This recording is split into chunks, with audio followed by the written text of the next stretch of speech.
안녕하세요. 치유 기도를 제가 앞서서 2번을 말씀을 드렸는데요. 마음에 대한 치유 기도는 이제 그쯤에서 이제 일단락을 짓고요. 나중에 또 제가 기회가 닿으면 또 말씀을 드릴게요. 사람들이 은사 중에서 가장 선호하는 은사가 치유의 은사거든요. 신유의 은사. 신유의 은사. 그것도 이제 결국은 기도를 해서 사람을 병자를 치료한다, 그런 은사다, 그런 뜻이잖아요. 그러니까 신유의 은사도 기도의 범주 안에 들어가는 거고요. 병 낫기를 위하여 서로 기도하라, 서로 간구하라, 야고보서에 그런 말씀이 있죠. 그래서 치유 기도, 이제 우리 질병을 낫기를 위해서 하는 기도, 우리의 마음의 병도 있겠지만 육신의 병을 치료하기 위해서 하는 그런 기도를 어떻게 하면 되는 것인지 그 이야기를 이제 오늘 시도해 보려고 합니다. 제가 잘 될지 모르겠는데, 제가 저희 목사님과 작은 교회를 이제 개척해가지고 한 20년 정도 지금 지났는데요. 작은 교회에는 가난하고 아픈 사람들이 많이 와요. 다 가난하고 아파요. 마음도 많이 아프고 그런 사람들이 와서 저희가 한 20년 목회하면서 목사님하고 제가 훈련을 많이 받은 것 같아요. 그래서 또 더 하나님께 감사하고, 어떤 때는 왜 우리 교회는 좀 멋있는 장로님, 그런 믿음 좋은 분들이 오지 않을까, 그런 생각도 했는데요. 이런 것이 하나님께서 우리에게 베풀어 주신 또 가장 선한 길이었다라는 그런 판단이 들더라고요. 너무나 확실하게. 그래서 제가 그런 분들께 또 감사하는 마음도 있어요. 지금도 저희 교회를 지키고 있는 우리 식구들, 제가 너무너무 고마워하고 항상 감사하는 마음이고요. 병든 자를 위해서 기도할 때, 또 우리가 신유 은사에 대해서 이야기를 할 때요, 제일 중요한 한 가지를 꼭 짚고 넘어가야 되는 게 있어요. 그것이 뭐냐면, 사람들이 신유의 은사 너무너무 갖고 싶어 하지만 신유의 은사를 어렵게 생각하는 게요, 한 번에 나아야 된다고 생각해서 그래요. 한 번에 나아야 된다. 그래서 너무너무 부담스러운 거죠. 자기 아이가 아프다? 내 몸이 아픈 것도 마찬가지고, 또 다른 사람들을 위해서 감히 내가 손을 얹고 기도를 하지 못하는 것이요. 기도를 했는데 아무 일도 안 생길 것 같은 거예요. 그래서 엄두가 안 나는 거죠. 무서운 거죠. 그리고 내가 기도를 해서 뭐 얼마나 도움이 되겠어? 그렇게 이제 마음이 작아지면서 이제 기껏 하는 말이, 내가 당신을 위해서 기도할게요. 내가 기도할게. 내가 가서 기도할게. 이렇게 얘기하고 그 자리에서 기도는 감히 못하는 거예요. 저희 목사님하고 저도 마찬가지였는데요. 저희가 이제 그 아픈 사람들을 위해서 이제 많이 기도하고 그분들을 케어하고 하면서 이 사실을 저희가 터득하게 된 거예요. 신유 기도, 치유 기도는 길게 해야 된다라는 것. 길게 계속 해야 된다라는 것. 그게 왜 그러냐면요, 여러분, 예를 들어서 뭐 위장병, 아주 쉽게 그냥 위장병이 있는 사람들 많잖아요. 평소에 너무 위가 약해. 그래서 뭘 잘 먹지를 못해요. 소화도 잘 못 시키고 잘 못 먹어서 빈혈도 있고 몸이 기운이 하나도 없고 힘들어요. 그런데 그런 사람들이 병원이나 한의원 같은 데서 치료를 받을 때 한 번에 치료가 되나요? 병원에서 치료를 받을 때도, 한의원에서 치료를 받을 때도 검사도, 각종 검사도 하지만 침도 맞고 또 병원에서 처방하는 약도 먹고 뭐 이렇게 병원을 정기적으로 계속 다니거든요. 10년씩 다니는 사람들도 있고, 아주 치유는 완치되는 것은 포기하고 관리 차원에서 그냥 평생 다니는 분들도 있어요. 그곳에서 약을 먹고 하니까 이제 조금 견딜만 하잖아요. 하물며 하나님께서 해주시는 치료가 왜 한 번에 나아야 된다고 생각을 할까요? 예수님께서 복음서에 이제 보면 3년의 공생의 기간 동안에 병든 자들을 치료한 이야기들이 많이 나오는데요. 또 사도행전에 보면 사도들이 또 그 초대교회의 사람들이 어떤 식으로 이제 성령의 능력으로 사역을 했는지, 그런 것들을 우리가 엿볼 수 있잖아요. 거기 보면 하나님의 아들이시고 그 본체가 하나님이신, 정말 하나님이, 말씀이신 하나님이 육체를 입고 이 세상에 오신 거잖아요. 그런 완전하신 하나님인 예수님도요, 어떤 사람에게는 몇 번씩 기도를 해주거든요. 몇 번씩. 무엇이 보이느냐, 한번 기도해주고 안 되니까 무엇이 보이느냐, 나무 같은 것이 걸어가는데요. 그럴 때 예수님이 다시 안수를 하시고 그 사람을 완쾌 하신 부분도 있고요. 귀머거리에게 기도를 하실 때도 한 번에 안 되고 한 2번, 3번 이렇게 기도하신 그런 기록이 있어요. 근데 하물며 우리가 어떻게 한 번에 치료한다고 그렇게 생각할 수 있겠어요. 그리고 또 한 가지는요, 기도를 할 때 웬만하면 거기다 손을 얹고 기도를 하는 게 좋아요. 손을 얹는 것 자체가, 어떤, 뭐라고 해야 되나요? 그것도 언어예요, 언어. 왜 기도는 제가 언어라고 말씀드렸잖아요. 우리가 하나님께 말로 기도를 하는 거잖아요. 영의 언어든, 혼의 언어든, 소리 나는 언어든, 내 마음속에 부르짖는 내면의 언어든, 하여튼 기도는 언어거든요. 찬양도 언어고. 근데 언어가 반드시 소리가 나야 되는 거는 아니에요. 우리도 왜 사람과 사람 간에 이렇게 의사소통을 할 때 꼭 소리 나는 말로만 대화를 하는 건 아니잖아요. 눈빛도, 표정도, 몸짓도 이런 것이 전부 다 언어거든요. 손들어 이렇게 하면서 예를 들어서 강도가 총을 겨누면서 손들어 이렇게 하면 손을 딱 들잖아요. 이렇게 손을 든다라는 것 자체가 그 강도에게 일단 나 무장 해제했습니다. 당신에게 뭐 그냥 항복했습니다. 이런 뜻이 있잖아요. 기도를 할 때 손을 드는 것이요, 하나님께 항복한다라는 뜻이 있어요. 그래서 기도를 할 때 그냥 무조건 고개를 숙이고 이렇게만 하는 게 간절한 기도는 아니거든요. 하늘을 바라보고 손을 들고 이렇게 있잖아요. 위로 이렇게 바라보는 거. 찬양할 때도 이 손을 드는 이것이요, 하나님 앞에 간절함을 나타내는 나의 언어거든요. 치유 기도를 할 때 그 신유를 위해서 치료 기도를 할 때도요, 아픈 부위에 손을 얹는 것이 굉장히 중요해요. 그래서 저는 이제 제가 위장이 약하니까 제 위장에 이렇게 손을 얹고 기도를 하는데, 이 손을 얹었을 때랑 손을 얹지 않고 그냥 하나님 제 위장병을 치료해 주세요. 제가 너무 스트레스가 많아요. 내 위장은 예수 그리스도의 이름으로 나을지어다. 이렇게 말하는 거랑 손을 이렇게 얹고 말하는 거랑 달라요. 손을 얹고 우리가 말을 하잖아요. 그러면 훨씬 빨리 우리 몸속에 있는 모든 세포 조직들이 다 움직이는 느낌이 나거든요. 훨씬 더 강력한 게 있어요. 그래서 웬만하면 손을 얹고 기도를 하시는 거, 손 얹는 거 자체가 어떤 믿음의 고백이라는 거 있잖아요. 용기거든요. 아픈 사람에게 손을 얹는 거, 내 몸에도 아픈 부위에 손을 얹는 거, 그렇죠. 아이들에게 손을 얹는 거, 이게 믿음이에요. 그리고 손을 얹을 때 또 이런 것도 생각하셔야 돼요. 아내가 남편을 위해서 뭐 신유뿐만 아니라 다른 것 때문에 기도할 때요, 웬만하면 이 머리에 안수는 안 하거든요.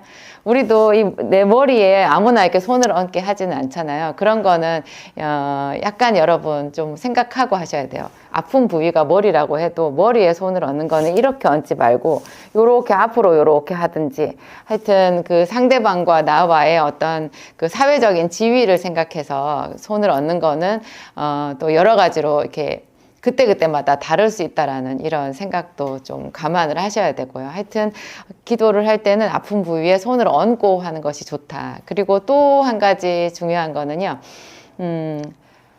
기도를 할 때, 치유 기도를 할 때요, 그냥 하나님 낫게 해주시옵소서, 하나님 낫게 해주시옵소서 이렇게만 계속 반복하는 것보다 한 번씩 선포를 하셔야 돼요.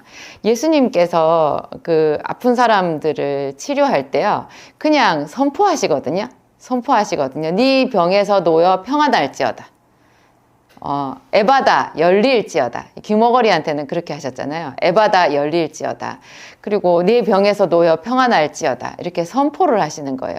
그러니까 하나님께서 우리에게 믿는 자들에게 이런 표적이 따르리니 이렇게 말씀하시면서 병든 자에게 손을 얹은 즉 나으리라 이렇게 하셨잖아요. 손을 얹고서는 그 병에 대하여서 우리가 예수 그리스도의 이름을 인용해가지고요, 선포를 하는 거거든요. 그러면 우리 몸의 모든 세포가 그 소리를 들어요. 내가 선포하는 소리를, 예수 그리스도의 이름으로 내가 선포하는 그 소리를 듣고 그 에스겔의 그 골짜기에 마른 뼈들이 에스겔이 하나님의 말씀을 듣고 대언을 했을 때 그 뼈들이 쫙 맞춰지잖아요. 그리고 또 그 뼈 위에 살이 입혀지고 뭐 힘줄과 근육이 막 생기고 이런 거, 생기가 또 거기 들어가고 하는 것들 있잖아요. 그게 에스겔이 말로 했을 때, 하나님께 명령을 받아서 말로 했을 때 그 말에 따라서 이런 그 자연계에서 초자연적인 그런 일들이 막 생겼잖아요. 마찬가지로 우리가 병든 자에게 또 내 몸의 아픈 부위에 손을 얹었을 때도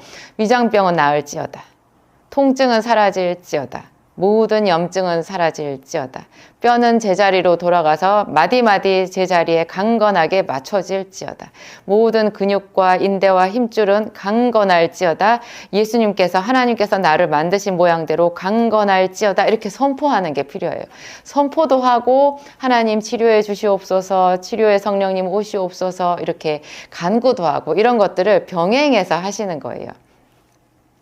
예전에 제가 얼핏 그 말씀드렸는데 여의도 순복음교회 이제 돌아가신 그 조용기 목사님이 신유의 은사가 강력하셨잖아요. 근데 그분이 정작 자기의 몸에 장염을 뭐 한 30년 이상을 갖고 계셨대요.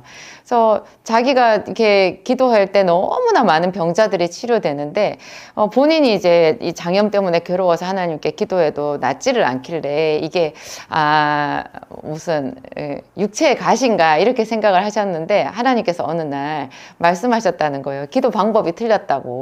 그렇게 네가 치료해 주시옵소서 이렇게 말하고 가랑비처럼 지나가지 말고 이슬비처럼 지나가지 말고 30분이든 1시간이든 집중적으로 그 한 가지만 가지고 기도해라, 이런 이야기도 해주셨거든요.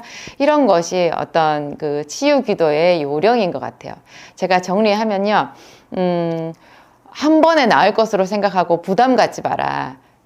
한 달이든 1년이든 꾸준히 기도할 것을 생각하고 용기를 내서 기도하라, 그런 거고요. 그 다음에 그 부분에 아픈 부위에 손을 얹고 기도하라. 손을 얹는 것 자체도 믿음의 고백이고 성령께서 기뻐하는 것이다, 이런 거예요. 그리고 집중적으로 기도하라. 그리고 선포하듯이 기도하는 것과 간구 기도를 이렇게 번갈아 가면서 하라, 이런 이야기입니다. 오늘 제 이야기, 신유기도의, 신유의 은사에 대해서 관심 있는 많은 분들에게 도움이 되셨으면 좋겠어요. 제가 오늘 기도하고 마치도록 하겠습니다.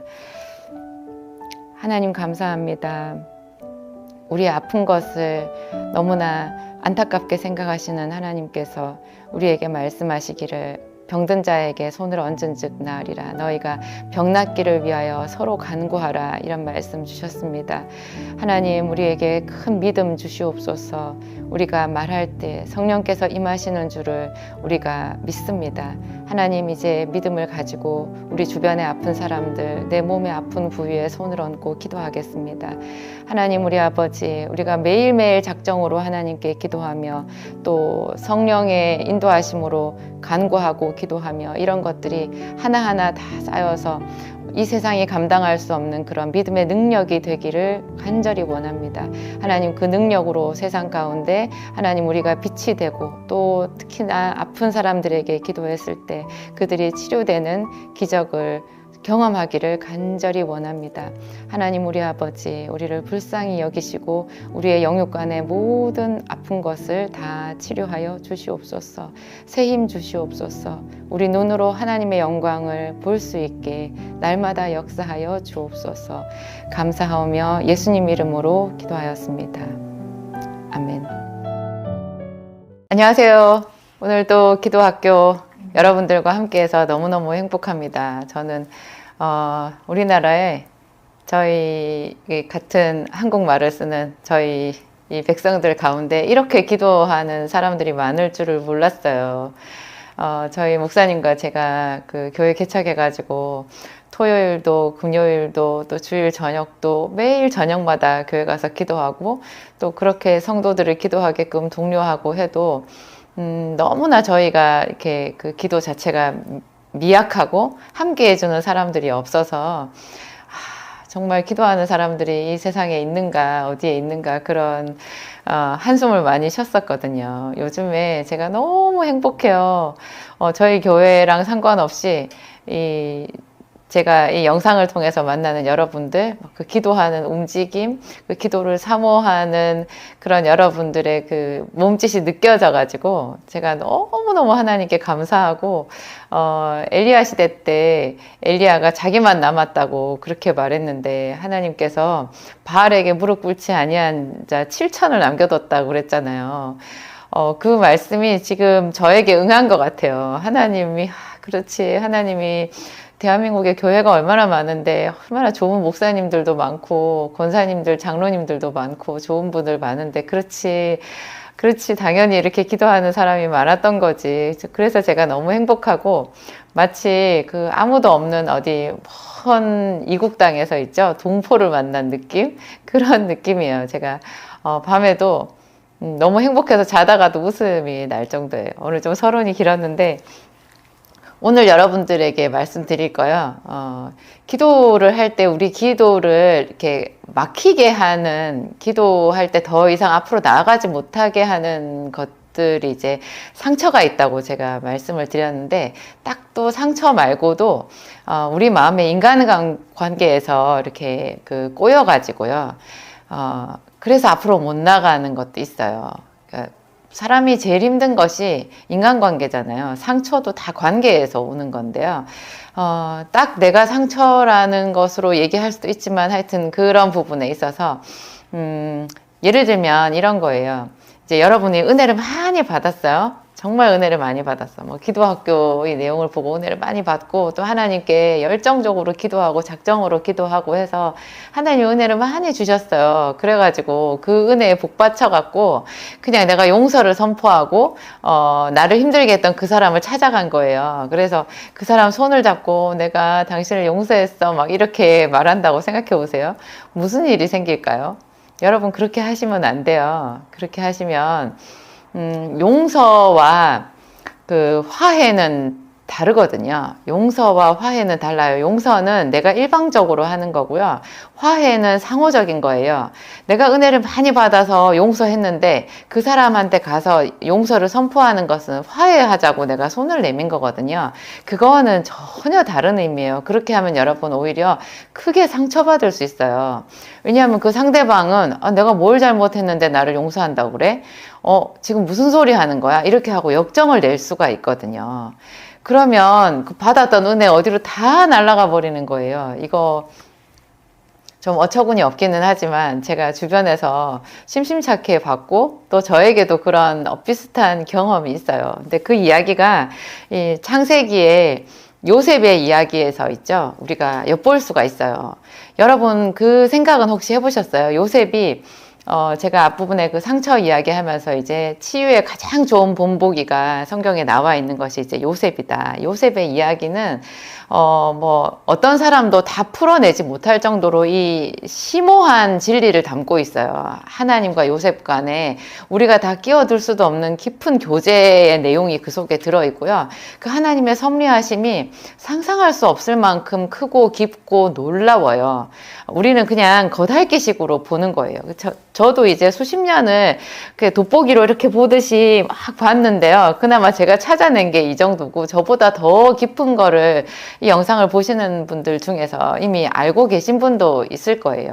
하여튼 이 속에 그 현대 심리학에서도 다 담아내지 못한 그런 심오한 내용들이 이 속에 들어있는 거거든요. 그래서 하나님의 책이고 여기서요 요셉이 이제 극적으로 바로 왕의 그 신임을 입어가지고 종의 그 신분, 그것도 죄수의 신분에서 갑자기 그 애굽이라고 하는 대제국의 바로 왕 바로 밑에 권력의 2인자가 됐잖아요. 그렇게 극단적으로 뭐라고 해야 되죠? 하여튼 극적으로 이렇게 신분 상승이 됐어요. 그러면 당연히 여러분 요셉이 첫 번째로 하는 일이 뭐겠어요?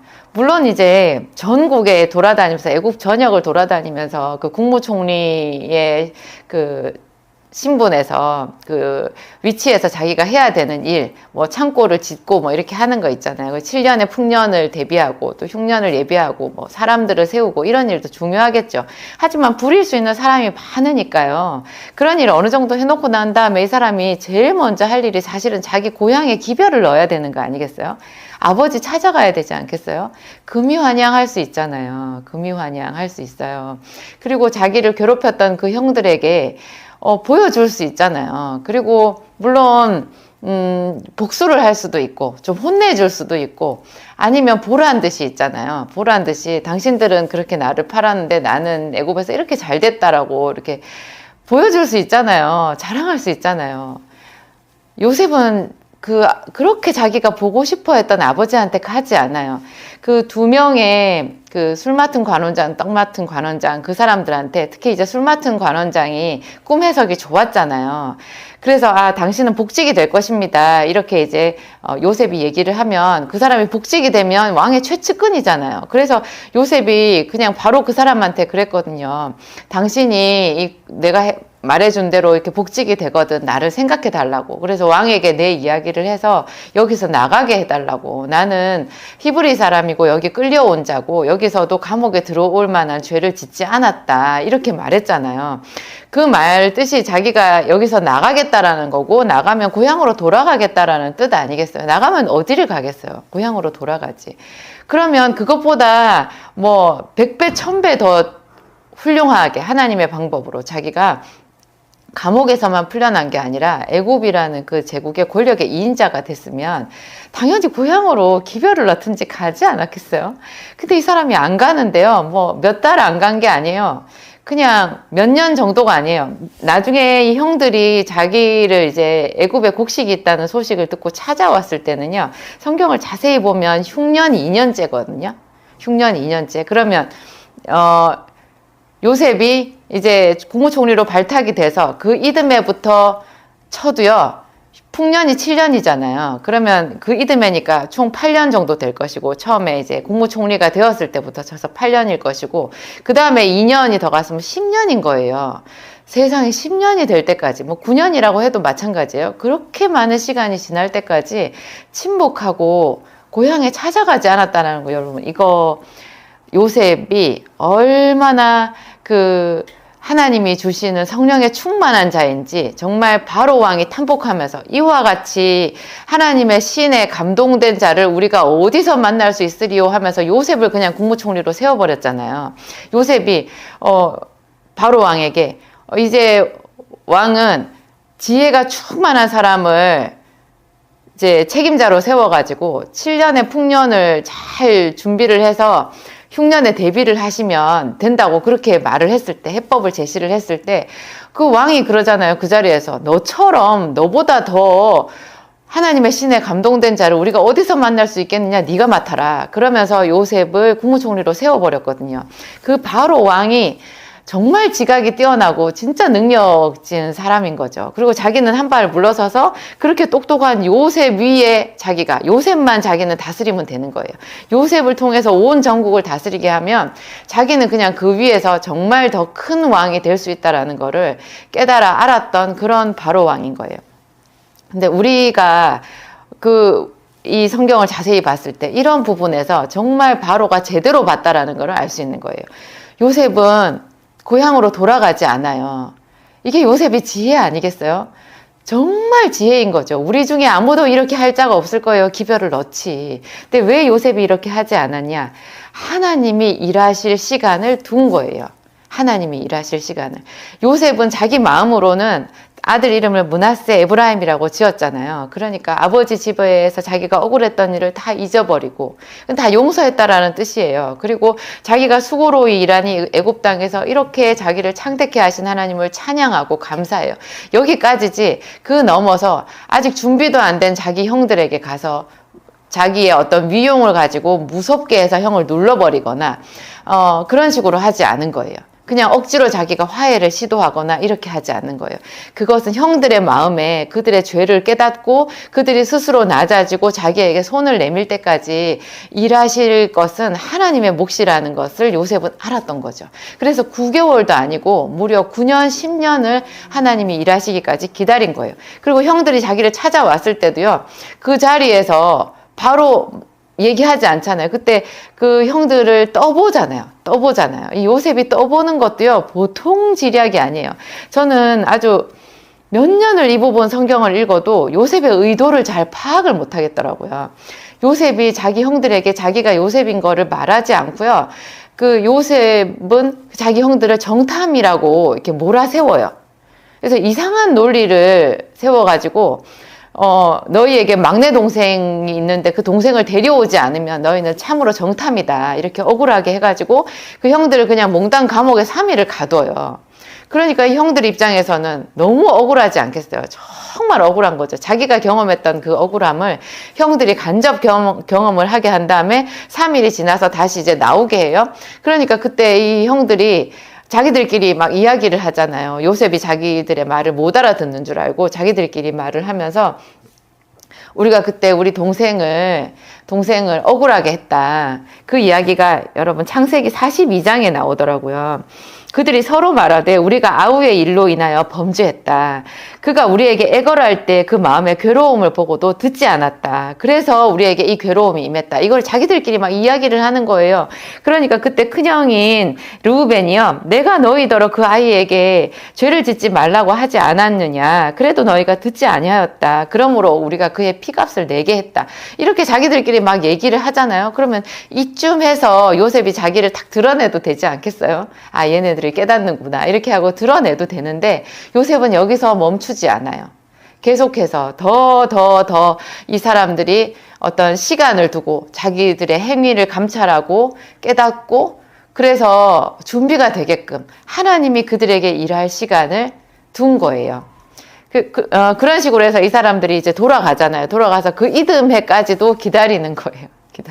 그러니까 요셉은 그 큰 제국에 총리가 될 만큼 도량이 큰 사람이 맞는 거죠.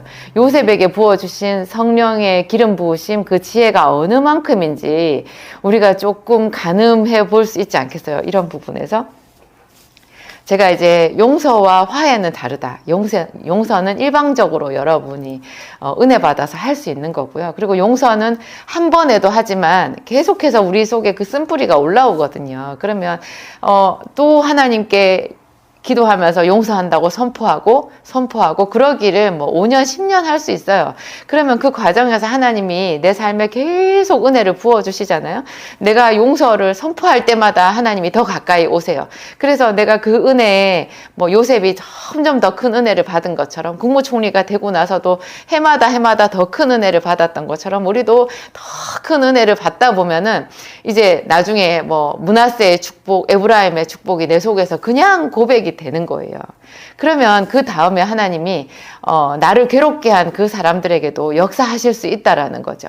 그렇게 되었을 때 그 상대방에게도 하나님이 역사하셨을 때 그와 나 사이에 이제 그때부터 화해가 이루어지는 거예요. 화해는 내가 혼자 일방적으로 원해서 되는 거 아니고요. 쌍방간이기 때문에 여러분 앞서가시면 안 돼요. 하나님이 일하실 시간을 드려야 되고 화해가 안 이루어져도 어쩔 수 없는 거예요. 그거는 그냥 나는 스스로 일방적으로 하나님의 은혜로 용서를 해서 그 얽힘에서 그 죄의 얽힘, 상처의 얽힘, 끝없는 그 구설의 다툼에서 나는 해방을 선포하고 자유를 선포하고 그래서 하나님의 은혜로 일방적으로 이렇게 옮김을 받을 수 있는 건데요. 그 상대방의 문제는 그와 하나님 사이에 또 문제가 있는 거예요. 그래서 이런 부분은 시간이 많이 필요하고 더 전적으로 하나님께 맡겨드려야 된다는 거. 그리고 또 제가 한 가지 더 말씀드릴 거예요. 여러분 용서하고 이해는 달라요.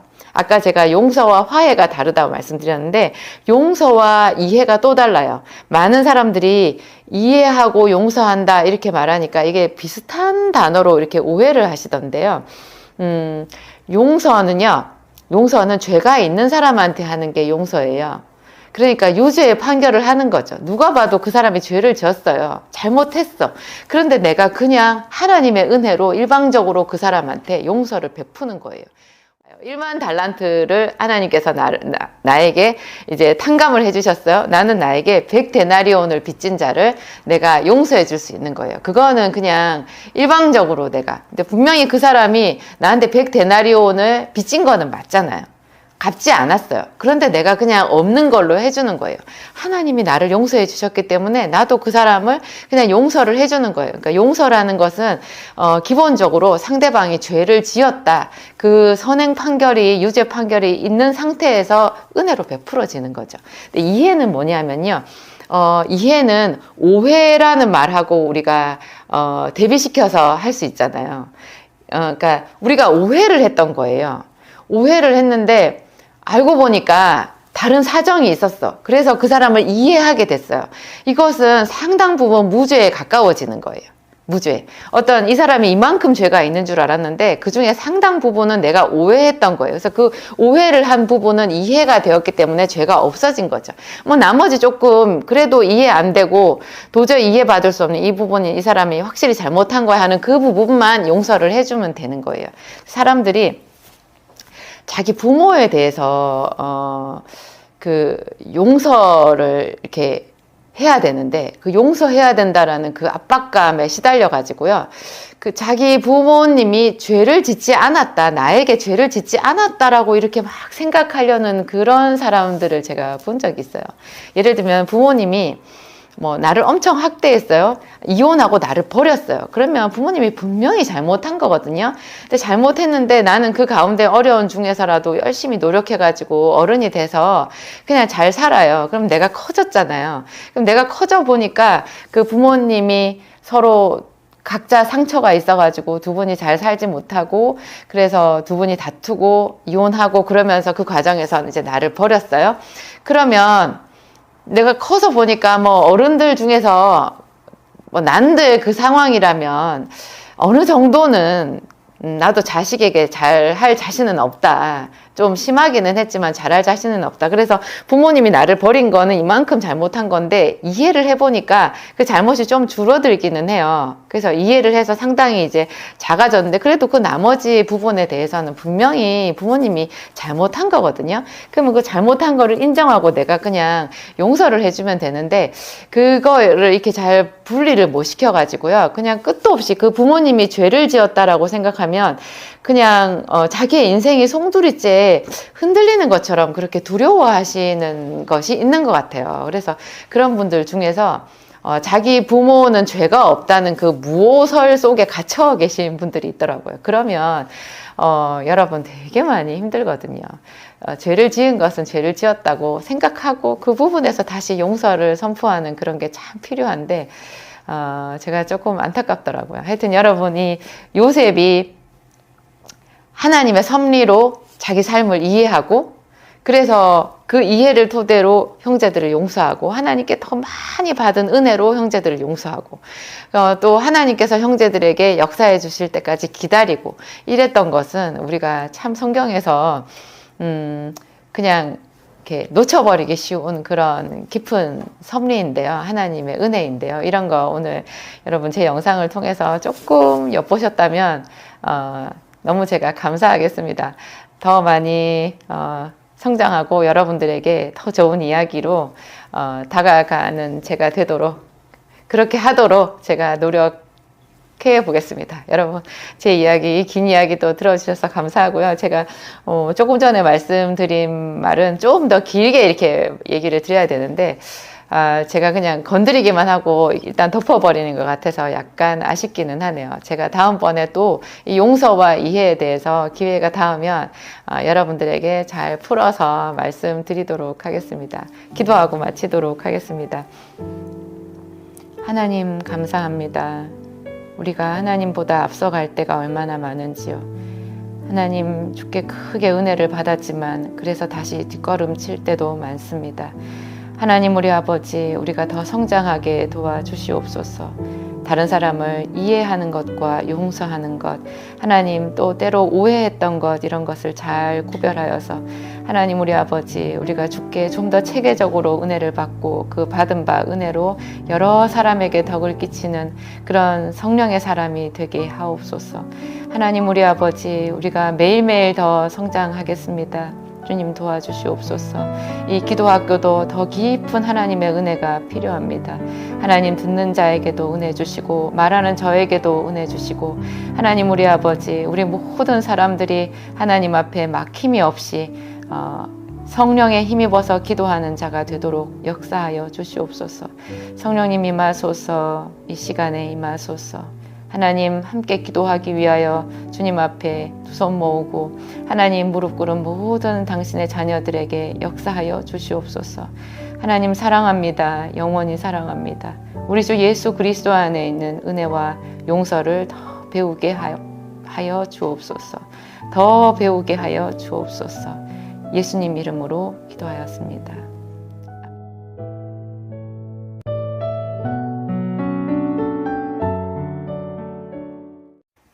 안녕하세요. 기도학교 오늘 18번째 시간입니다.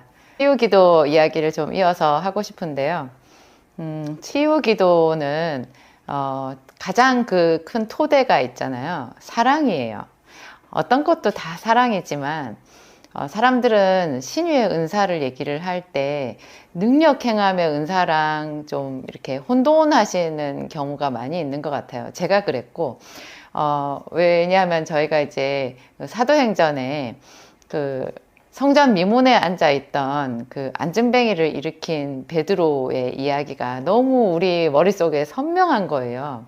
그래서 왜 베드로와 요한이 제9시 기도 시간에 성전으로 가다가 성전 미문에 앉아있는 안진뱅이를 봤잖아요. 그래서 은과 금은 내게 없거니와 나에게 있는 것으로 너에게 주노니 곧 나사렛 예수 그리스도의 이름으로 일어나 걸으라 하면서 손을 잡아 끌었잖아요.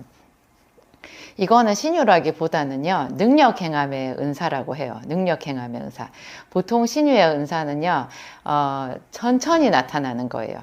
그러니까 천천히.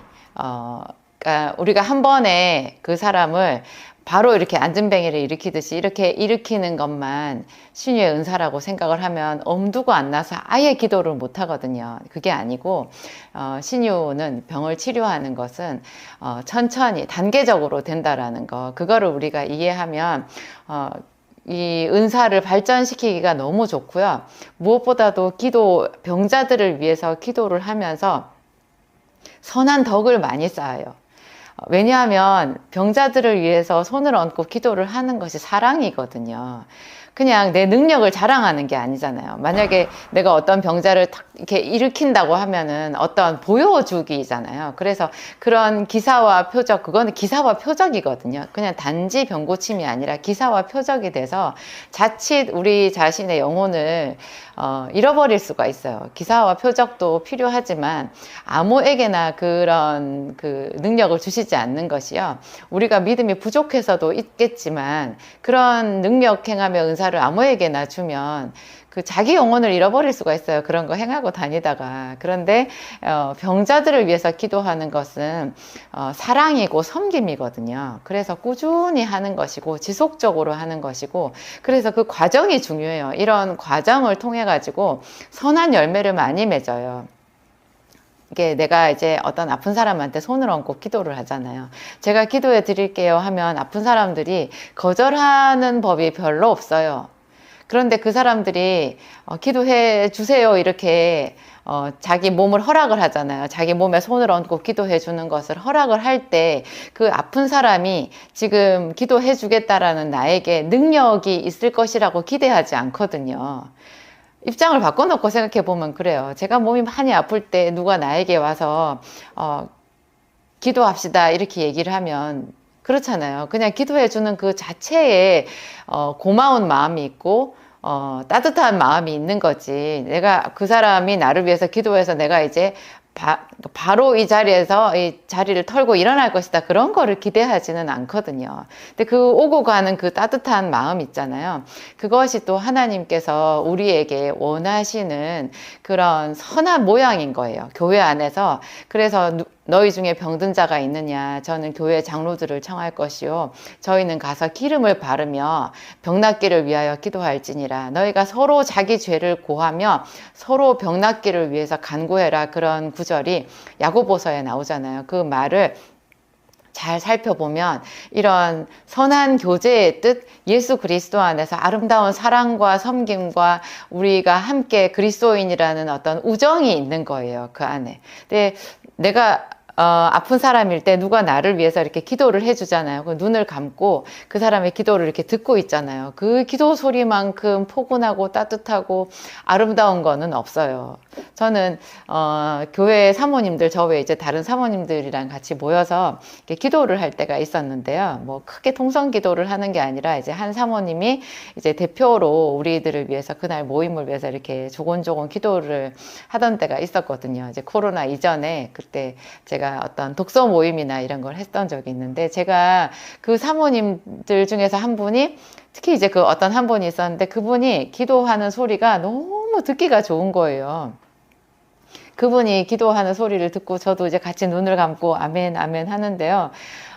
정말 하늘에서 뭐 축복이 내려오는 것 같아요. 그리고 포근한 그 말할 수 없이 포근한 이불에 감싸지는 느낌?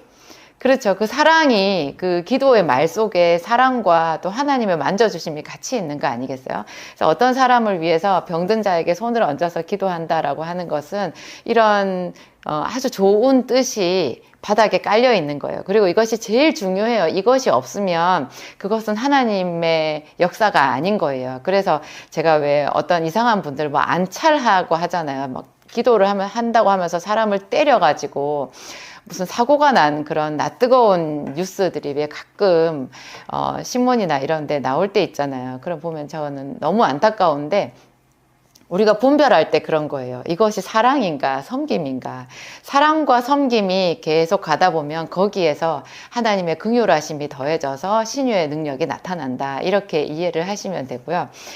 여러분, 그 예수님은 하나님이시잖아요. 근데 예수님이 굳이 사람들의 몸을 만졌다라는 거 혹시 캐치하셨나요?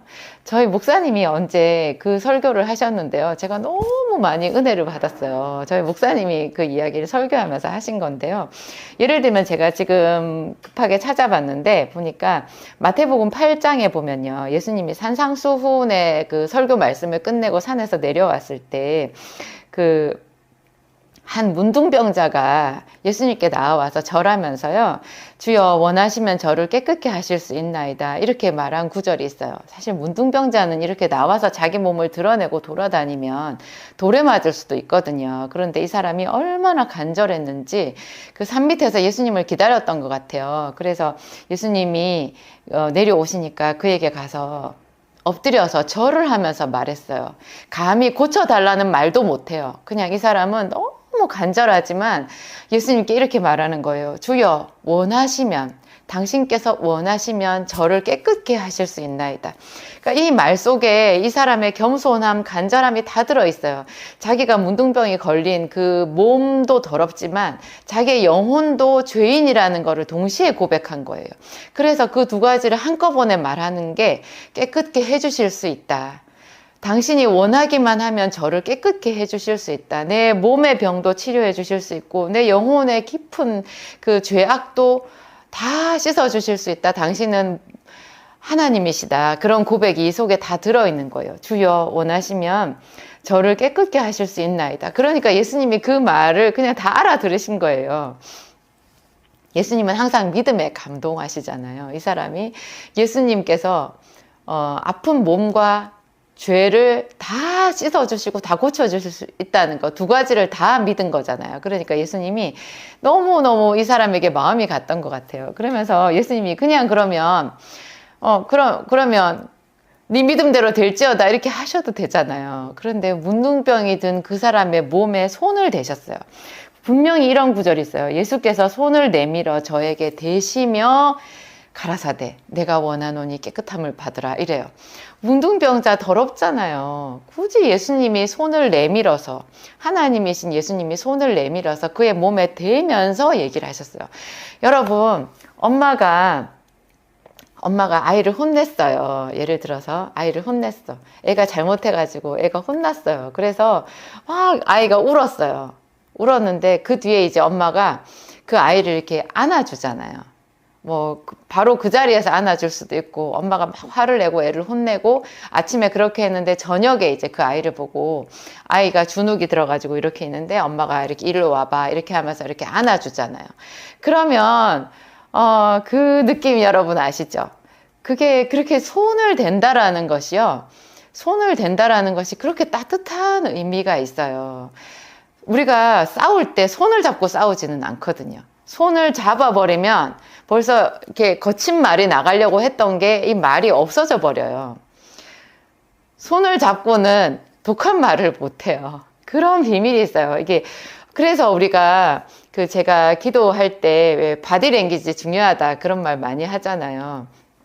그냥 가만히 앉아서 눈 감고 뭐 이렇게 하는 것도 바디랭귀지일 수 있겠지만 훨씬 더 적극적인 하나님께 나를 표현하는 적극적인 방법이 뭐 무릎을 꿇는다든지 아니면 고개를 든다든지 손을 든다든지 이런 거 있잖아요.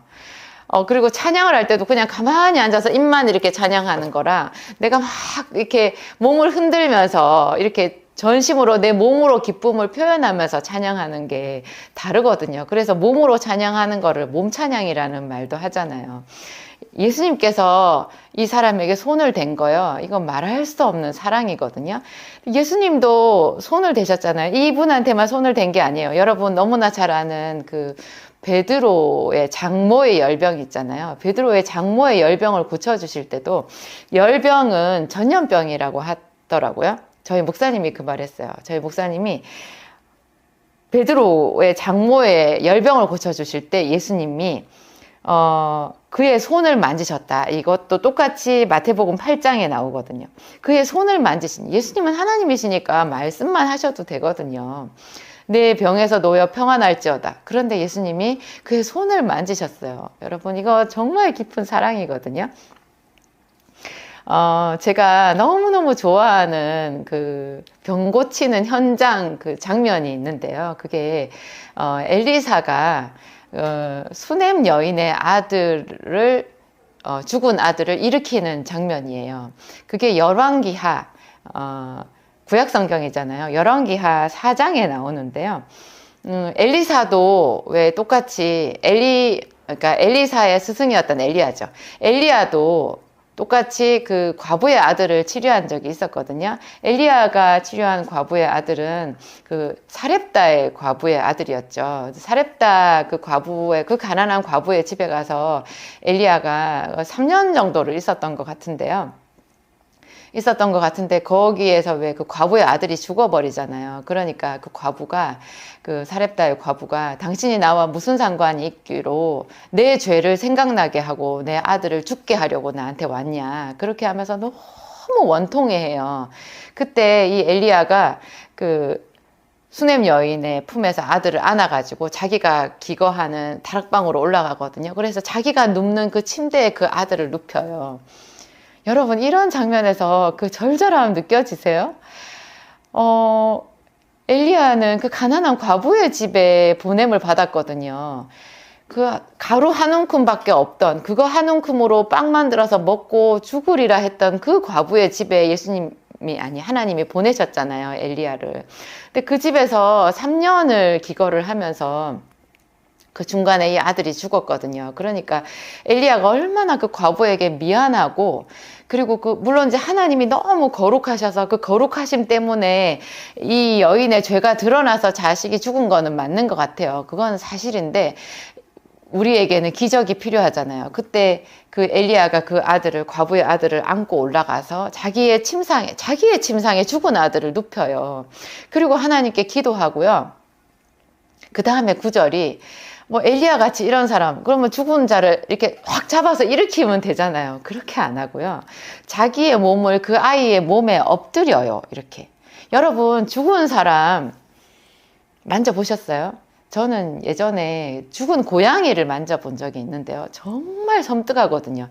딱딱해져요.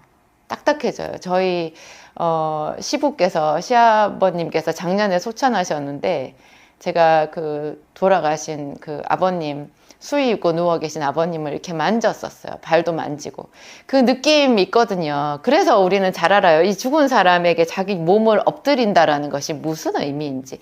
자기의 침상에 죽은 아이를 눕혀서 아이의 몸에 자기의 몸을 엎드린 거예요. 엘리야 같은 경우에는 이전에 죽은 자를 살리는 그런 기적이 없었거든요. 엘리야가 최초였어요. 그 엘리야는 우리와 성정이 같은 사람이라고 얘기하잖아요, 성경에서. 엘리야는 정말 대단한 사람이고요.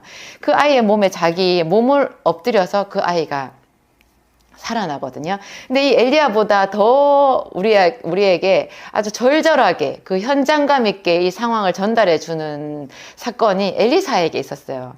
엘리사가 살려준 아들도 이분은 과부는 아니었네요. 수넴 여인이라는 분이 있었는데요.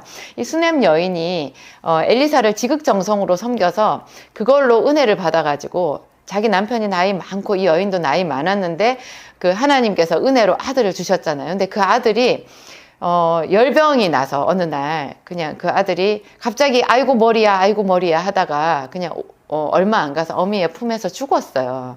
그래서 이 죽은 아들을 이 수넴 여인이 그 엘리사가 가끔 묵었던 엘리사의 방, 그 빈 방, 거기에 엘리사의 침상에 눕혀놓고 엘리사를 찾아가잖아요.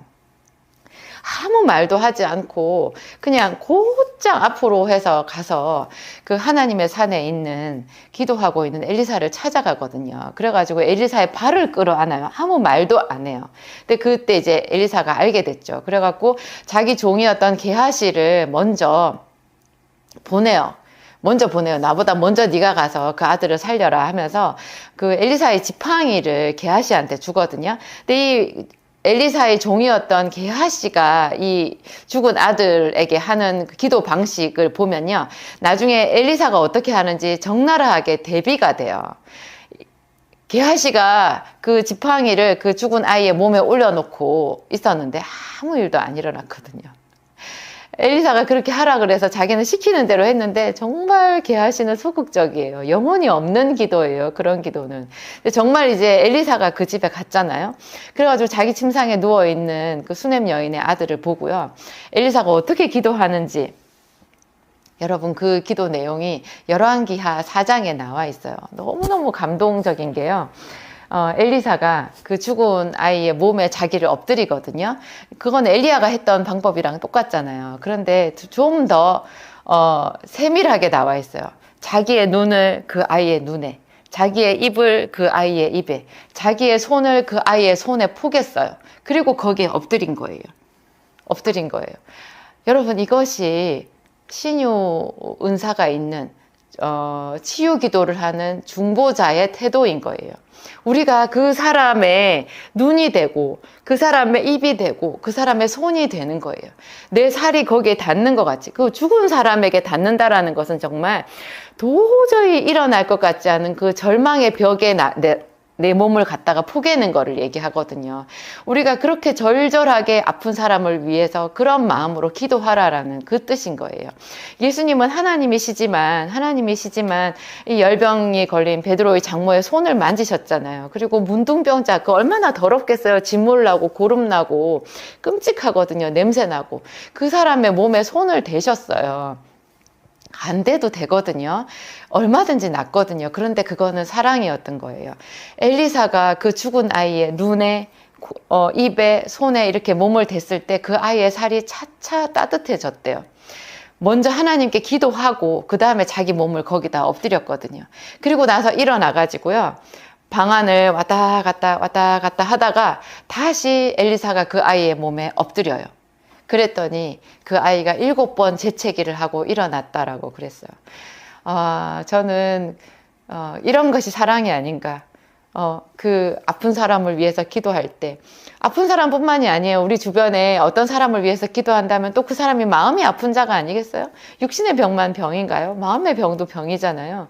그런 사람들을 위해서 중보할 때 우리의 자세가 그렇게 공감하고 그 사람에게 마음을 열고 내 정성을 다해서 하나님 앞에 기도하는 거예요. 그것도 엘리사 같은 사람도 한 번 기도하고 살은 차차 따뜻해졌지만 아니었잖아요. 그래서 일어나서 왔다 갔다 하다가 다시 엎드렸어요. 그리고 그 방에는 엘리사와 죽은 아이밖에 없었어요. 기도는 떠버리면서 하지 않는 거예요. 정말 골방에서 하는 기도같이 나와 하나님 사이의 깊은 기도를 그렇게 꾸준히 하는 거예요. 그러면 정말로 그 사람의 병이 낫고 병이 나을 뿐만 아니라 하나님의 선하신 손길이 그 교회 안에 충만해진다는 그런 뜻이겠죠. 여러분 제 이야기 어떠세요? 제 나름대로 그래서 아픈 사람들을 위해서 지속적으로 기도할 수 있었던 것 같고, 제 몸의 아픈 부분을 가지고도 기도를 할 수 있었던 것 같아요. 또 제가 약사기 때문에 아픈 사람을 위해서 기도하는 것에는 처음부터 좀 걸림돌이 있었거든요. 저에게는 약이라는 게 있잖아요. 이런 것을 하나님 앞에 어떻게 제가 응답받았는지, 그것은 제가 다음 시간에 여러분에게 말씀드리도록 하겠습니다. 오늘 기도하고 마칠게요. 하나님 감사합니다. 하나님 감사합니다. 하나님은 사랑이십니다. 하나님이 보시기에 우리 모든 사람이 다 아픈 자요, 위로와 치료가 필요한 사람입니다. 그래서 예수님은 수고하고 무거운 짐진 자들아 다 내게로 오라, 내가 너희를 쉬게 하리라 말씀하셨습니다. 주께서 우리를 부르신 이름이 수고하고 무거운 짐진 자였습니다. 하나님, 우리 아버지, 우리 중에 병든 자들도 많고 마음이 아픈 자도 많고 문제 앞에 가로놓여 있는 사람도 많습니다.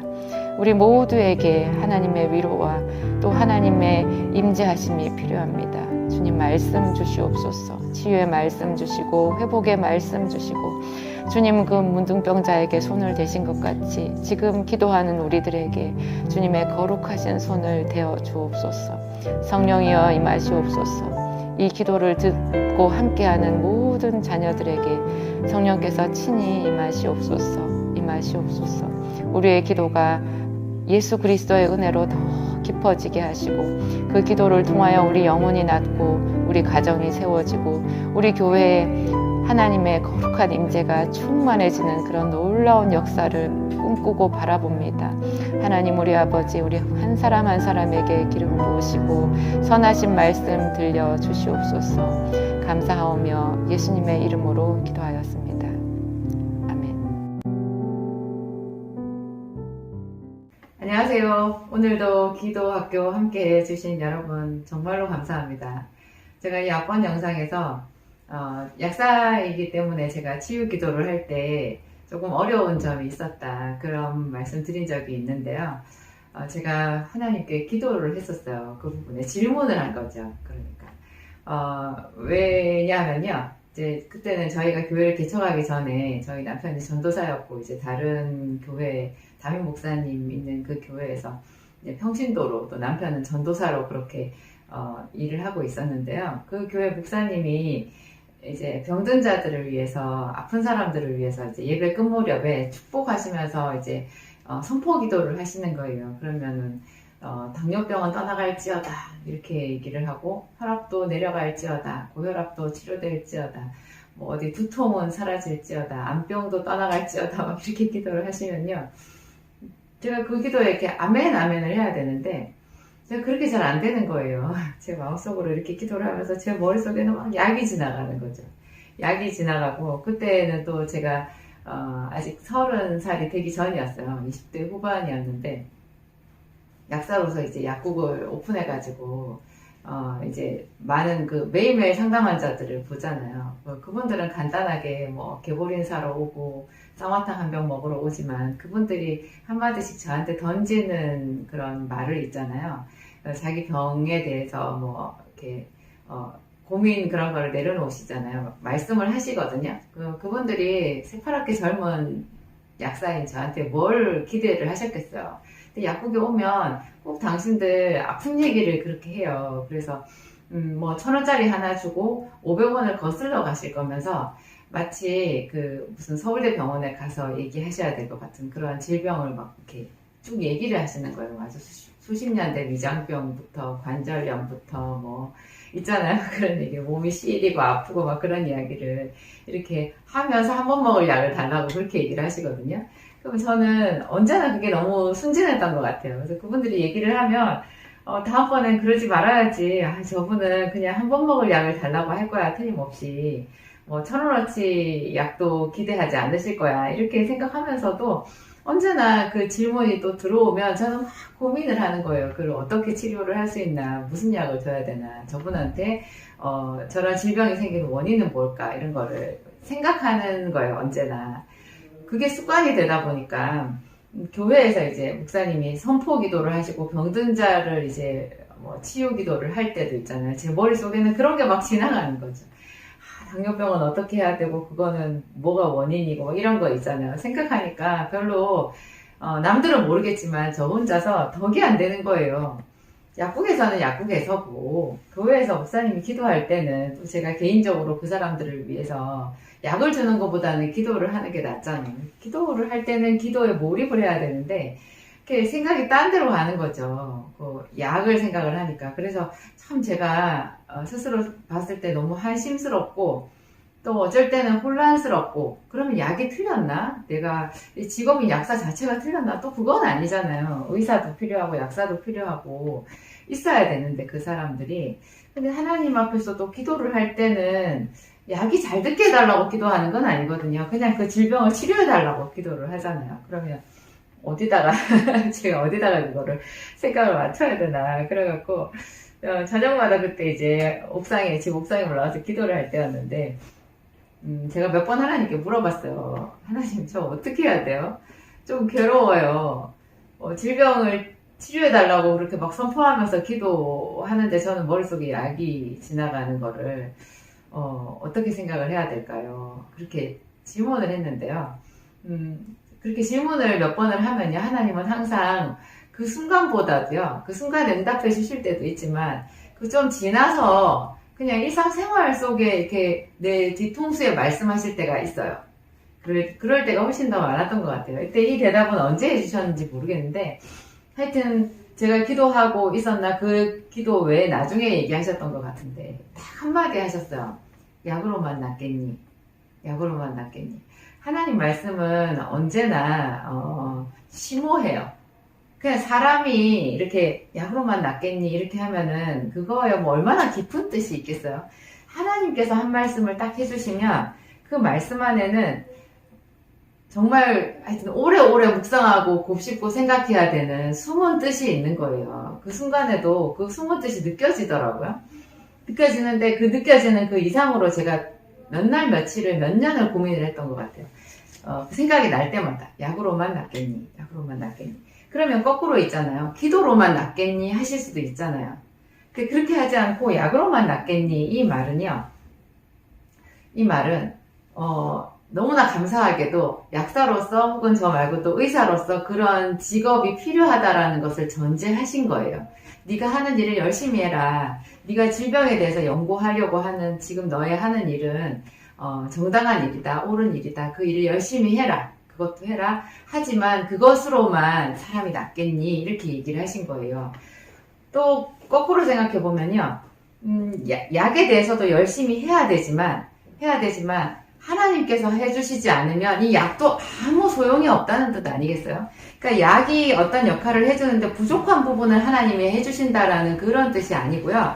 약도 쓰지만 그 약이 효과를 주느냐 마느냐 하는 것조차도 그 전체를 다 하나님이 하신다라는 거예요. 약이 부족한 부분을 하나님이 채워주시는 게 아니라 약 자체도 그 모든 치유 과정 자체를 치유의 그 영역 자체를 하나님이 다 주장하신다라는 뜻이 되는 거예요. 하나님의 절대적인 권세가 이 말 속에 들어있는 거죠. 약으로만 낫겠니? 약에 대해서 연구도 해라. 하지만 그 약을 주장하는 것도 나고 그 약이 아예 없는 경우에 아무 약을 쓰지 못하는 경우에 그냥 약도 없이 치료하는 것도 나고 하나님이시고 그렇게 되는 거예요. 제가 조금 다른 이야기 이제 제가 그 자연 계열을 과학을 공부한 거잖아요. 약학도 과학이니까 화학, 뭐 물리학, 과학 이런 거를 공부했고 의학에서 병리학, 생리학 이런 거를 뭐 의사만큼은 아니라도 제가 약이 필요한 만큼을 공부를 했고 또 약국에서 제 나름대로 이제 실전적인 이런 그 사람들의 필요에 부응하기 위해서 제가 약사로 열심히 살다 보니 또 학교에서 배운 거 못지않게 또 제가 실전에서 연구한 것들이 많이 있거든요. 근데 연구라는 말을요, 영어로 보면 research예요. research. 그러니까 어떤 그 영어 선생님이 저희한테 영어 단어를 가르쳐 주실 때 항상 그 단어를 이렇게 잘라가지고요. 스펠링을 잘라서 이거는 접두사고, 이거는 그 단어의 본체고, 이거는 끄트머리에 들어가 붙는 어떤 어미고, 뭐 이런 거 있잖아요. 그런 걸 분석을 해서 이 접두사가 들어가면 이게 무슨 뜻이고, 뭐 이런 거를 많이 해가지고 단어를 가르쳐 주시는 영어 선생님이 있었는데, 이 리서치 앞에 re가 있잖아요. re, re. 이게 재라는 뜻이에요. 재. 그러니까 재방송. 뭐 재상영 뭐 이런 거 있잖아요. 재현한다 뭐 이런 말 할 때 다시 한다라는 것이 루이거든요. 그 다음에 서치는 찾는다라는 거예요. 그러니까 다시 찾는다라는 것이 연구라는 뜻을 가진 영어 단어거든요. 어떤 분이 그 목사님이셨나 하여튼 어떤 분이 그 말씀을 하시더라고요. 이 리서치라는 단어가 상당히 기독교적인 단어라고. 그러니까 하나님께서 다 그 숨겨 놓으신 거예요. 하나님께서 이 모든 자연 세계에 그 법칙들을 다 숨겨 놓으신 거죠. 하나님은 그냥 세상을 만드신 게 아니라 하늘에는 하늘의 원리가 있고 바다에는 바다의 원리가 있고 뭐 만유인력의 법칙을 비롯해 가지고 있잖아요. 모든 것에 하나님이 어떤 그 근원적인 법칙을 다 만들어 놓으셨는데 그 법칙에 따라서 세상 만물이 움직이는데요. 과학자들이나 우리 같은 이런 사람들은, 의학자들이나 이런 사람들은 하나님이 이미 만들어 놓으신 그것을 찾아내는 거라는 거예요. 찾아내는 거. 이게 너무너무 사실은 또 하나님이 우리한테 열심히 하라고 말씀하신 거거든요. 그래서 예수님께서 구하라, 찾으라, 두드리라 그 얘기 하셨잖아요. 찾으라, 구하라, 두드리라. 이렇게 열심히 너희가 노력했을 때 찾는 이가 찾을 것이요, 구하는 이가 얻을 것이요, 두드리는 이에게 문이 열릴 것이니라 그런 이야기를 하셨잖아요. 그래서 기도를 하고 치유 기도를 하고 금식 기도를 할 때도 이런 것들이 그대로 이렇게 적용되는 것 같아요. 그대로. 그래서 많은 사람들이요, 기도만 하는 사람들이 있고 또 일만 하는 사람들이 있어요. 근데 저희가 이제 신앙생활을 오래 하다 보면 너무나 많은 그 반복해서 듣는 그 목사님들 설교 말씀 이런 게 있거든요. 자기 힘으로 하려고 해서 실패했다. 이것은 하나님의 힘에 의지하지 않고 자기 힘으로 하려고 해서 실패했다. 자기 힘으로 하려고 하면 안 된다. 하나님께 전적으로 의지해야 된다. 이런 말을 우리가 수도 없이 듣는 거예요. 근데 이 말씀은 분명히 옳은 말씀인데요. 이 말씀을 사람들이 곡해해서 자기 나름대로 곡해해서 해석을 해가지고 적용하는 것도 무시 못하게 심각한 것 같아요. 무슨 뜻이냐면 기도만 하는 거예요. 기도만. 그러니까 이런 거 있죠. 제가 환자들을 상담해 보면 당뇨병에 걸렸어요. 그러면 왜 당뇨병에 걸렸는지, 내 생활 습관에서 무엇이 잘못되었는지, 내가 뭘 잘못 먹었나, 운동을 안 했나, 내 몸에 무슨 문제가 있나, 이런 것들을 좀 공부를 하고 찾아내면서 그 생활 습관을 교정을 하고 또 병원에서 처방하는 약도 먹으면서 운동도 안 하던 운동도 하면서 하나님께 치료해달라고 해야 되는데요. 그냥 그런 거 하나도 안 하고 그냥 모르겠어요. 병원에서 주는 약은 드시는 거 모르겠는데 교회 다니시는 분들이 너무 많이 그 생활 습관 교정을 안 하시더라고요. 그냥 먹고 싶은 대로 다 드세요. 먹고 싶은 대로 다 먹고 운동은 하기 싫으니까 안 하고 그냥 하나님께 기도하는 거예요. 그러면 그런 것이 전적으로 하나님께 의지하는 것은 아니겠죠. 그런 거는 아니겠죠. 그러니까 금식 기도를 할 때도 우리가 어떤 다른 합심 기도나 작정 기도나 이런 거를 할 때에도요, 내가 해야 되는 몫은 충분히 하면서 기도도 해야 되는 것 같아요. 그러니까 이것도 하고 저것도 하고 어느 것도 놓쳐서는 안 되는 부분. 그러니까 하나님이 에덴 동산에서 그 아담과 하와가 범죄해가지고 그 사람들을 에덴 동산에서 나가게 하셨을 때요. 그때 하신 말씀이 이제 아담한테 하신 말씀이 너는 이마에 이제 땀이 흘러야 네가 수고한 것을 얻을 것이다. 그렇게 말했거든요. 그래서 그 이전에 에덴 동산에서보다 훨씬 더 이제 힘들게 어떤 노동을 해야지 그 노동의 결과물을 우리가 얻는 그런 입장이 된 거예요. 근데 그 뒤에 이제 가인이 자기 동생 아벨을 쳐 죽이고 나서는 가인에게 하신 말씀은요, 네가 수고해도 땅이 너에게 소산물을 주지 않을 것이다. 이렇게 말해요. 그러니까 실패를 예고하신 거예요, 하나님이. 실패라는 것. 그전에는 수고만 하면 얻는다. 그러니까 수고한 대로 얻는다. 이렇게 됐는데, 가인이 피를 흘린 이후로는요, 수고를 해도 땅이 너에게 소산을 주지 않는다. 네가 수고를 해도 실패가 네 품에 돌아올 때가 있을 것이다. 이렇게 이제 실패에 대해서 말씀을 하신 거죠. 그래서 지금 현재 우리는 어때요? 실패가 일상화되어 있지 않나요? 그래서 실패할까봐 사람들이 새로운 도전을 못 하거든요. 실패할까봐 두려워서. 그래서 뭘 내 힘으로 해보는 것도 안 해보고 무서우니까 아예 기도만 한다라는 그런 사람들도 있는 것 같아요. 어떤 목사님들은 나가서 전도도 안 하시면서 기도해서 성도들이 오기만 해달라고 그렇게 말씀하시는 분들도 있더라고요. 기도만 계속. 그런데 그 기도도 밖에 나가서 전도 안 하고 하는 기도는 한계가 많거든요. 어떻게 사람이 그냥 골방에 앉아서 기도만 계속 할 수가 있겠어요. 나가서 일도 해야 되고 사람도 만나야 되고 전도도 해야 되고 그러면서 전심으로 이렇게 기도하는 것이 같이 가야 되는데 참 그런 부분이 어려운 것 같아요.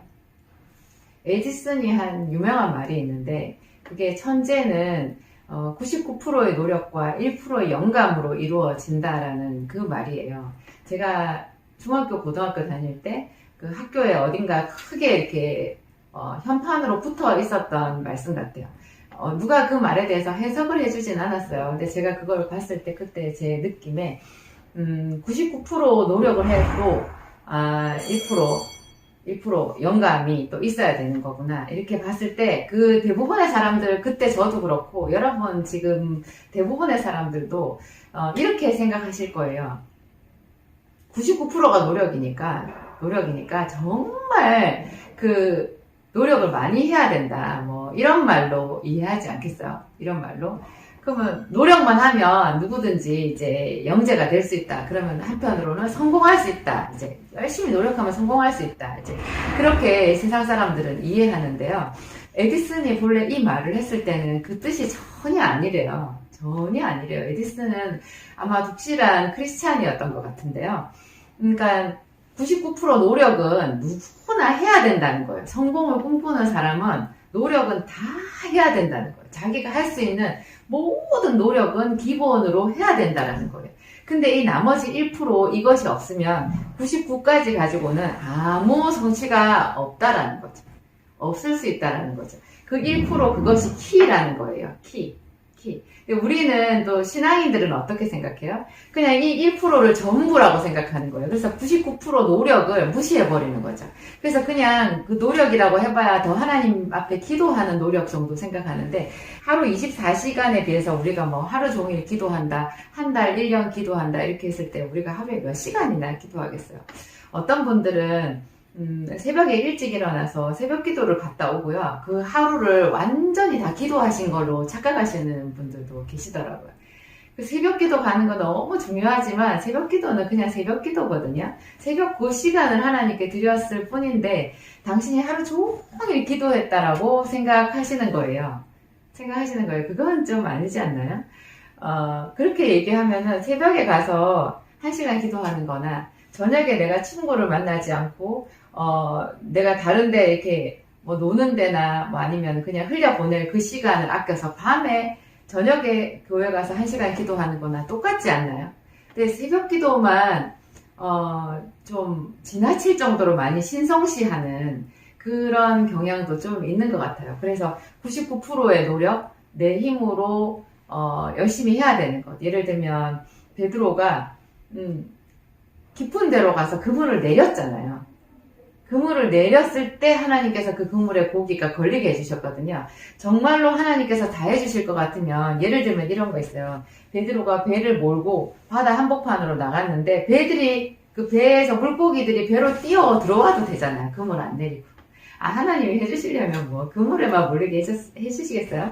그냥 그 물속에 있는 고기가 퍼덕 뛰어서 베드로의 배로 그냥 돌진하게끔 해주실 수도 있잖아요. 근데 그렇게 안 하시고 하나님은 굳이 피곤한 밤새 그물을 내리느라 너무너무 피곤했던 베드로에게 배를 타고 깊은 데로 가서 거기서 다시 그물을 내려서 고기를 잡으라고 하셨거든요. 그게 베드로가 할 수 있는 그 상상을 초월한 그 땀과 눈물을 하나님이 어떤 면에서는 요구하실 거예요.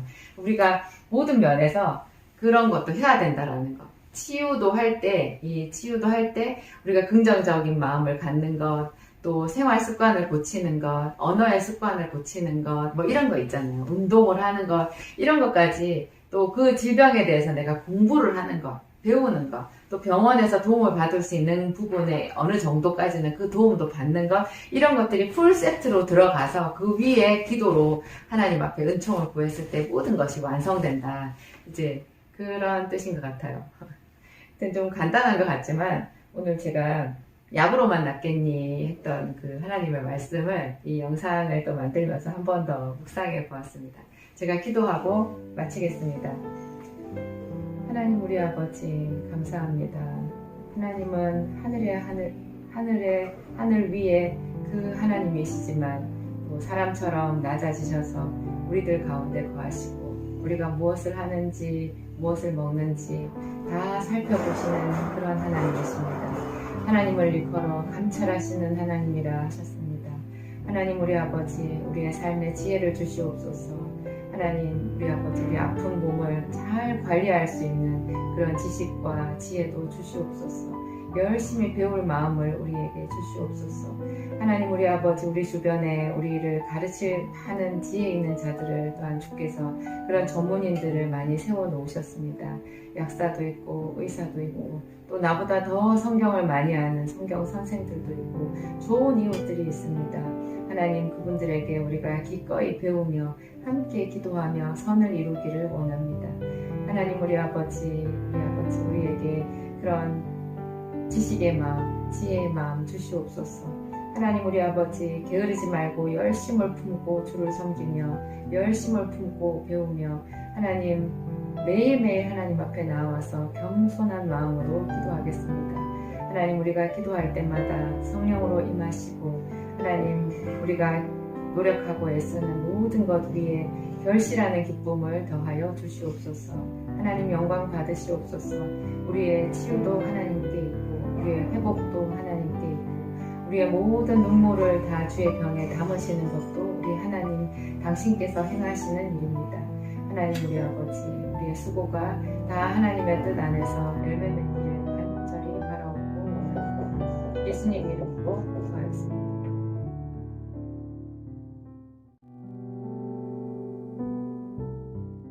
안녕하세요. 능력 있는 기도를 다 누구든지 하고 싶어 하는데요. 제가 뭐 능력 있는 기도자라서 이런 영상을 만드는 거는 아니고요. 그냥 저는 평범한 기도자고 아주 맨바닥에서 어떻게든지 그 기도로 살아보려고 몸부림쳤던 저의 경험을 토대로 여러분들에게 좀 좋은 안내가 되었으면 좋겠다는 그런 바람입니다. 소박한 저의 바람이고요. 여러분이 하는 그 기도에 얼마만큼의 능력이 있을까 그런 생각을 자꾸 점검을 해보면 기도를 할 때 우리가 낙심치 않을 수 있어요. 낙심치 않을 수 있어요. 생각보다 우리가 하는 기도가 가장 초신자의 기도조차도요 능력이 아주 많거든요. 정말 많거든요. 저희 교회에 이렇게 외국인 신부가 있어요. 그러니까 한국으로 시집 오신 분 있잖아요. 그분이 있는데 제가 그분한테 이제 한국말을 조금씩 하시고 그러니까 의사소통은 돼요. 근데 그분 입장에서는 이제 여기가 남의 나라잖아요. 그리고 이렇게 좀 자기보다 나이가 많은 남편에게 시집 왔는데 나름대로 살아가면서 좀 힘든 일이 많이 있거든요. 그래서 제가 참 보기 안타까웠고 그런데 이분이 너무 심성이 좋아요. 그리고 교회에 예배를 아주 열심히 잘 드리더라고요. 저희 교회 예배를 잘 드리고 또 저희 약국에서 저랑 같이 일을 하고 있기도 하는데요. 제가 그분한테 매일 교회에 나와서 저녁마다 기도를 해봐요. 그랬어요. 그리고 그 기도의 능력이라는 거는 본래 우리의 능력이 아니라 하나님의 능력이기 때문에 당신이 믿음이 약해도 매일매일 기도를 하기만 하면 하나님께서 더 다른 사람보다 몇 배로 더 앞서 가셔서 당신을 위해 일해 줄 거다. 기적을 맛볼 수가 있을 거다. 한 1년만 그렇게 기도를 한번 해봐라. 저녁마다 그렇게 얘기했어요.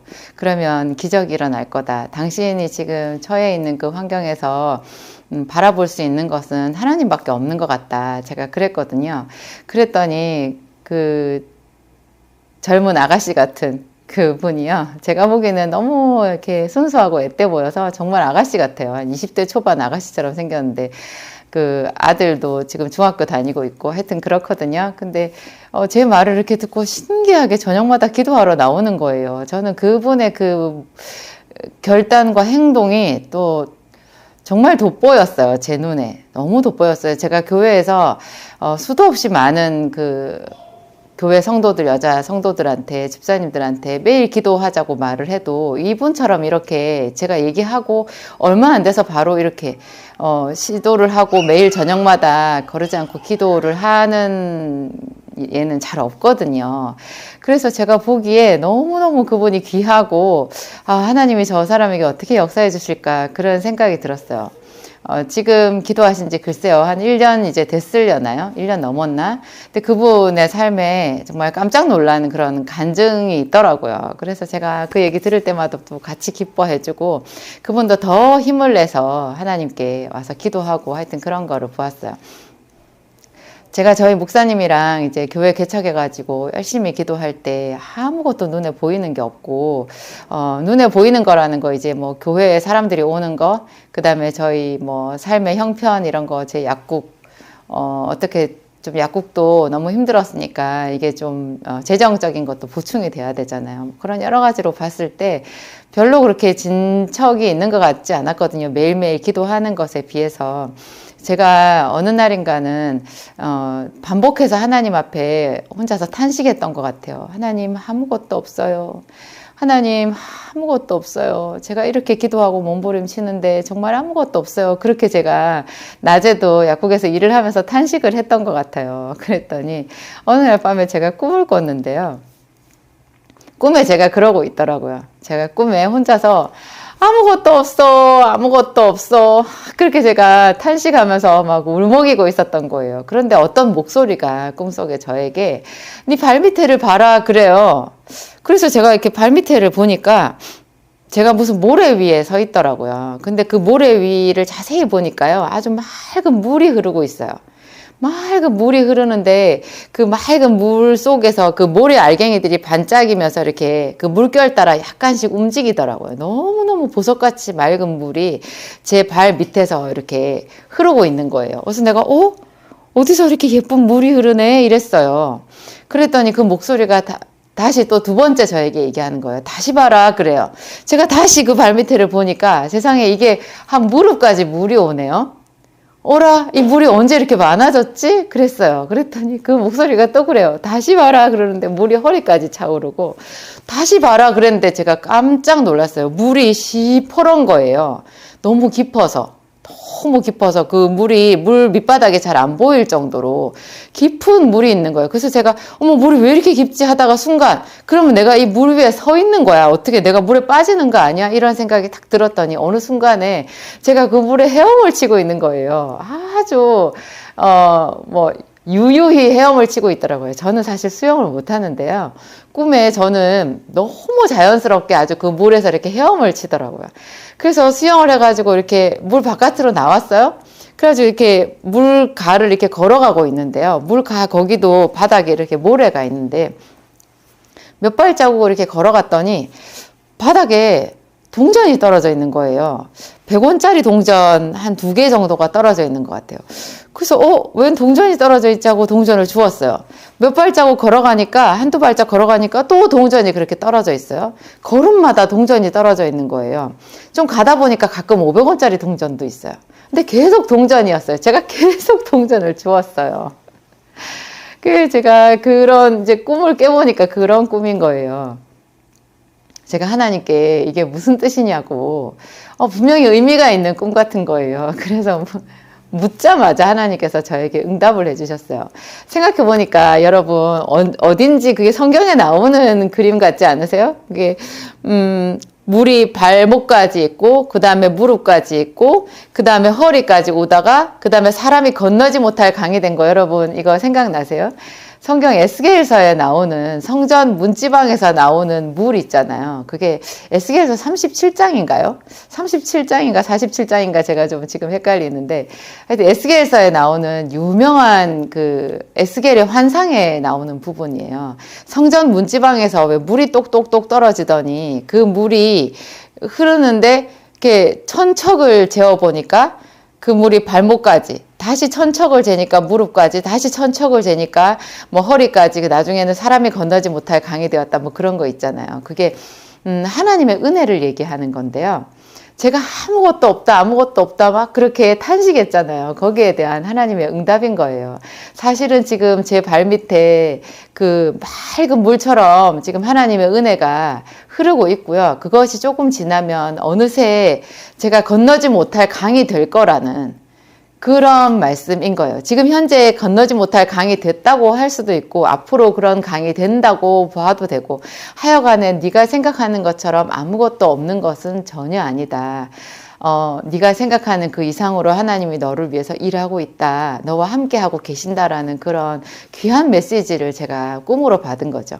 그러면 그 다음에 발 한 걸음 갈 때마다 동전이 떨어져 있었잖아요. 여러분, 이거 너무 신통한 비유였는데요. 제 기도의 가치라고 얘기를 하시더라고요. 하나님은 하나님이시잖아요. 우리 아버지시잖아요. 그러면 그 후하게 좀 점수를 많이 줘서 제가 한 번 기도한 거를 뭐 돈으로 좀 많이 쳐주실 수도 있지 않나요? 뭐 금괴 하나라고 해주셔도 되잖아요. 금화 이런 거라고 해주실 수도 있는데, 제가 그때 드렸던 기도가 그렇게 약했던 거예요, 많이. 그래서 그게 100원짜리 2개, 1개. 근데 계속 가다 보면 500원짜리 동전이 될 때도 있는 거예요. 근데 지폐인 적은 없었어요. 계속 동전인 거예요. 너무 약하지 않나? 100원짜리 동전 2개, 500원짜리 동전 하나 이런 게 모아가지고 언제 우리가 영적인 파워가 생기겠어요. 제가 그렇게 하나님께 말씀드렸더니 하나님께서 저한테 바로 주신 응답이요. 그래서 매일 하는 거래요. 매일. 계속해서 매일 하는 그 기도가 능력 있는 기도라는 거예요. 그렇게 매일 하다 보면 어느 순간에 그 기도의 가치가 500원짜리가 될 때도 있고, 또 그것은 계속 한 기도가 없어지지 않고요, 쌓인다라는 거예요. 그 에스겔의 성전 문지방에서 나온 물이 분명히 발 밑에 이렇게 깔리는 물이었는데, 나중에 어느 순간에 마치 이자로 치면 복리 이자처럼 있잖아요. 복리 이자, 여러분 복리의 맛을 아시죠? 복리. 그게 별거 아닌 것 같은데, 복리 한 30년 지나면 어마어마한 천문학적인 돈이 되어 있거든요. 하나님의 그 은혜가 그런 거예요. 우리가 지금 기도하는 거 하잘 것 없는 것 같아도 절대 멈추지 말고 계속 하라는 거죠. 그리고 또한 저를 겸손하게 하는 게요, 제가 한번 드린 기도가 100원짜리, 200원짜리 기도라는 거였어요. 하나님이 너무 기도를 후하게 쳐주셔도 제가 교만해지지 않겠어요? 여러분, 교만해지기 쉽지 않겠어요? 자기 스스로 너무 신령한 자처럼 생각하는 것 좀 위험한 발상인데요. 우리를 낮추시고, 그렇지만 하나님은 영화로우시고, 그 가운데서 그 영광의 하나님이 우리에게 끊임없이 함께 하시고 은혜를 주신다는 것. 그래서 네 나중에 심히 창대하리라 이렇게 말씀 주시는 것. 그래서 너무 고맙고 감사한 일인 것 같아요. 그래서 제가 그런 식으로 기도를 한 30년쯤 했을 때 지금의 제가 있는 거고, 또 앞으로 제가 하나님께서 일하실 때 제 눈앞에 펼쳐질 그 하나님의 영광이 어느 정도일지, 제가 좀 그거 생각하면 피로함을 잊어버리게 되는 것 같아요. 그래서 제가 이 기도 학교도 조금 제가 지금 속도를 너무 많이 내고 있는 거 아닌가, 너무 많이 이렇게 많이 영상을 찍어서 올리려고 애를 쓰고 있는데, 그런 제 마음 여러분들도 다 아실 거고, 하나님도 아시겠죠. 여러분들에게 더 선하신 하나님의 손길이 나타나기를 날마다 소망합니다. 기도하고 마치겠습니다. 하나님 아버지, 감사합니다. 하나님은 우리의 아버지가 되십니다. 우리가 한 걸음 갈 때 하나님은 10걸음 다가오십니다. 우리의 미약한 기도와 또 미약한 헌신에도 이렇게 깊이 감동하시고 우리와 함께 하사 에스겔의 강물처럼 하나님 나중에는 사람이 능히 건너지 못할 강이 되게 하실 하나님, 그 하나님의 영광을 찬양합니다. 하나님이 기도학교도 미약하지만 지금 함께하는 당신의 사랑하는 성도들 깊이 어루만지소서. 그들의 삶의 절박한 문제를 하나님 다 헤아리시고 계신 줄 믿습니다. 하나님, 우리 아버지, 당신의 자녀들이 기도할 때 하늘문을 열어 주시옵소서. 지금 이 순간에도 하나님 하늘문을 열어 주시옵소서. 우리의 기도를 들으시는 하나님, 성령이여 임하시옵소서. 당신의 자녀들의 기도를 향기처럼 흠양하신다고 말씀하셨습니다. 우리의 기도가 주의 앞에 향기처럼 흠양되기를 원하오며, 우리가 간절히 기도하고 손을 드는 것이 저녁 제사같이 주께 연락되기를 원합니다. 하나님, 그 음성 들려주시옵소서. 이 기도를 함께하는 당신의 자녀들에게도 각각 그들의 삶에 함께 하시는 당신 느낄 수 있도록 음성도 들려주시고 꿈의 창도 열어주시고 하나님, 삶의 작은 기적이 날마다 쌓여가게 하옵소서. 감사하오며 예수님 이름으로 기도하였습니다. 아멘.